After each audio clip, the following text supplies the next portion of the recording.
Gobernador, fíjese, yo quería preguntarle en torno a esta constituyente, porque si nos vamos al pasado, en el año 2005, era otro escenario político, pero cuando se llamó a la abstención, pues se perdió la Asamblea Nacional y el país cambió a partir de allí. Se modificaron las leyes, muchas colindaban inclusive con la Constitución y así siguieron. El Ejecutivo Nacional plantea esta constituyente y la oposición dice que no va a ir porque es ilegal y lo que ustedes han argumentado. De allí en adelante puede volver a cambiar el país. Son escenarios completamente distintos. Venezuela hoy no tiene no se parece en nada a lo que era nuestro país en el año 2005. Pero para aclarar un poquito, si comparáramos, 2005 en términos de la convocatoria de los procesos, el gobierno no está llamando a una constituyente. El gobierno está convocando un fraude que además no va a un proceso electoral libre y democrático. O sea, esta convocatoria no es para que el país vaya a unas elecciones, porque el 50% de los miembros de la constituyente se los reservan ellos y se decide entre sus sectores. Eso no está en la Constitución. En las elecciones a la Asamblea Nacional en el año 2005, donde se cometió el error de no participar, efectivamente procedía ese proceso electoral. O sea, sí tenían que darse esas elecciones y por las condiciones en ese momento, creyendo además que se iba a deslegitimar esa elección sobre la base de no participar, no ocurrió y más bien fue todo lo contrario. En este caso no son unas elecciones, o sea, las elecciones sectoriales o el tema de elegir por sectores, eso no está en nuestra Constitución. La Asamblea Nacional Constituyente, para poder convocarse, la iniciativa la puede tener el Ejecutivo Nacional, la puede tener la Asamblea Nacional y la podemos tener los electores. Pero ellos no están dándole cumplimiento a los artículos 347 y 348 de la Constitución. Ellos se atribuyen la posibilidad de ir directamente a la elección, a la designación y elección de unos miembros. La Constitución es clara que ellos solicitan al CNE, el CNE convocaría, si se va a respetar la Constitución, un referéndum, y en ese referéndum, que obviamente si tú vas a someter al país, que los 20 millones de electores pudiéramos concurrir a un referéndum para decidir si queremos o no queremos, ahí obviamente la oposición sí participaría, porque ahí estaríamos hablando de que iríamos a unas elecciones, en este caso una consulta libre y democrática, más allá de los vicios, las irregularidades que tiene cada proceso. Pero eso, Fernando, no es lo que está planteado. Lo que está planteado es, Maduro designa la mitad de los miembros de la constituyente, la otra mitad las lleva a una elección en unas circunscripciones que nadie conoce. Es obvio que eso ya prácticamente de entrada el gobierno se está asegurando la mayoría en la asamblea. Y después lo más grave, Fernando, el resultado de lo que ellos hagan no va a ser sometido. O sea, la nueva constitución no la van a llevar tampoco a referéndum. O sea, el pueblo venezolano no la va a votar. ¿Qué puede pasar, Fernando? Que en el país Maduro haga su constitución, que es la de él, y el resto del país nos mantengamos con la constitución vigente, la de 1999, y que en el país hayan dos constituciones. Ese escenario es peligroso. Ese escenario es terrible para el país, por eso nosotros estamos en la calle diciéndole al gobierno que frene su fraude. Ahí están nuestras peticiones, que retomemos los procesos que están establecidos en la Constitución, que el país tenga unas elecciones como manda la Constitución, porque obviamente estamos hablando que el país entonces se encamina hacia más anarquía, más ingobernabilidad, y más anarquía y más ingobernabilidad significa más crisis económica, más crisis social.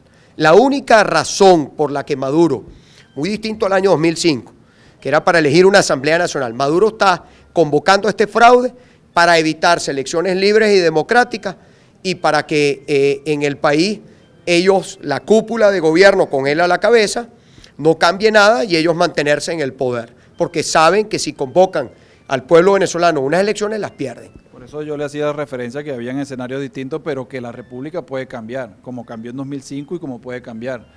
Ahora, bueno, más que cambiar, yo diría que podemos, es un escenario, yo lo veo peligroso, indeseable para el país, al que nos está llevando una cúpula de gobierno. Ahora, en ningún caso, Fernando, los venezolanos podemos aceptar que cada venezolano es un voto. Y nosotros no podemos aceptar que en el país empiece a ver que es que hay venezolanos que deciden, un grupo de venezolanos que pueden decidir y otros que quedan por fuera. Eso es matar la universalidad del voto. Es un derecho adquirido para todo el pueblo venezolano. El voto es universal, directo y secreto. Ellos hablan de universal, directo y secreto en su grupo. Eso es inaceptable, eso en ningún artículo de la Constitución existe esa posibilidad. Ahora, pero todo pareciera ir encaminado hacia eso, porque cuando usted ganó la gobernación de Miranda por segunda vez, le colocaron a una persona paralela y así ha ocurrido en otras entidades. Entonces, sí, pero esos paralelismos, a pesar de que son muy graves, esos paralelismos los hemos enfrentado, los hemos derrotado con trabajo, con gestión. Sabemos que es grave, pero ya en este otro paso que han dado es que ya habrían dos gobernadores. Ellos montan un parapeto, una figura, pero ya sería un gobernador electo por el pueblo y un gobernador designado. Que yo sé que en la práctica pareciera como si, sí, pero digamos, lo hemos derrotado, lo hemos vencido, a pesar del paralelismo. O sea, nosotros nos montaron una gobernación paralela y en las últimas elecciones lo derrotamos otra vez, que fueron las últimas elecciones de diputados. Aquí sería ya, no hay... Más bien, yo te diría, no es que hay dos gobernadores, es que ya el gobernador ahora lo van a elegir a dedo. Y eso no lo podemos aceptar, porque además esos son derechos ganados. Y los derechos ganados no son objeto de negociación, no podemos ir hacia atrás. O sea, Maduro nos quiere llevar hacia atrás. Y nosotros los venezolanos, los derechos que hemos adquirido, que están plasmados en la Constitución, no tenemos que negociarlos ni con Maduro ni con nadie. Esos son derechos adquiridos. Y el derecho al voto universal, directo y secreto, eso es un derecho adquirido ya de hace muchos años. ¿Cómo vamos nosotros, ahorita, año 2017, los venezolanos a permitir que el gobierno decida quiénes votan y quiénes pueden votar y quiénes no pueden votar? Y encima que pretendan una constitución, elaborarla ellos con su grupo de amigos y que esa constitución además entre en vigencia para todo un país. Eso no lo podemos aceptar. La única forma que se puede hacer un proceso constituyente en Venezuela es que el pueblo venezolano decida con su voto la convocatoria de una constituyente.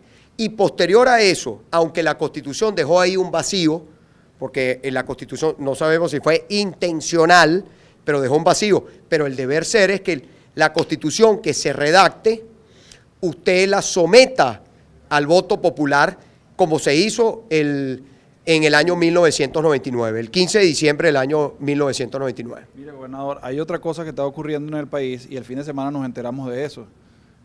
Tribunales accidentales militares en 3 estados son. Sí, señor, en fuertes militares y allí mismo se juzga a personas. Bueno, se sale de Fuerte Tiuna, donde están los tribunales militares, para colocar un tribunal accidental, jueces, fiscales militares, y de allí mismo se juzga y se sentencia a personas. Es completamente también violatorio de la Constitución. Usted tiene que ser cualquier persona, su sitio donde puede ser procesada, y lo dice, es su juez natural. El civil ante la justicia ordinaria. El militar tiene la justicia militar. El gobierno, como no puede ahora, la fiscalía no la están manejando, porque ha habido una posición pública por parte de la fiscal de que hay una ruptura del orden constitucional y ha planteado la gravedad de la crisis, todo lo que está ocurriendo, se ha pronunciado la Fiscalía General de la República. Como no controlan la fiscalía, entonces brincan la fiscalía, y como sí controlan la fiscalía militar, entonces como se hace en dictadura, ahí está, basta revisar las dictaduras que hubo en nuestra América Latina, que quedaron atrás, que quedaron enterradas en los países de América Latina, como una época que pensábamos que más nunca ningún país de América Latina iba a vivir. Fíjense las vueltas que se dan, que ahora Venezuela está en esta situación.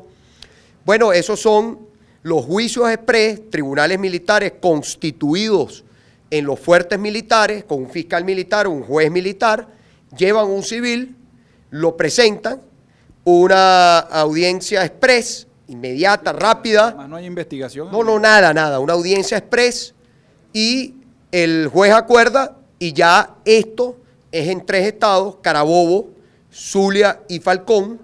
En el caso de Carabobo, el más grave, hay 251 personas que ya han sido presentadas, y de esas 251 personas presentadas en tribunales militares, ya a 65 les acordaron cárcel, y ya tienen sitio de reclusión, con juez militar, tribunal militar.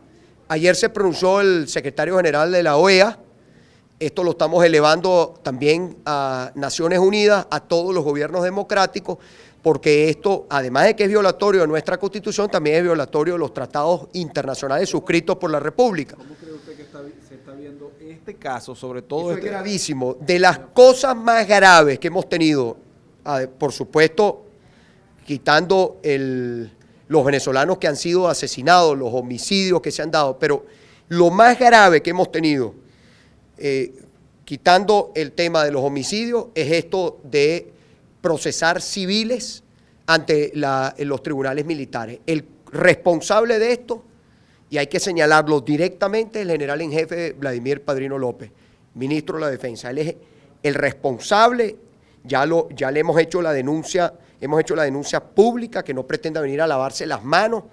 Él es responsable. Dijo que eso estaba dentro de la legalidad. Eso está, yo creo que, yo creo que sería importante que el general en jefe se diera una leidita a la Constitución, ¿no? Si se le olvidó, sería bueno que se la leyera. Muy grave que él dé esa declaración.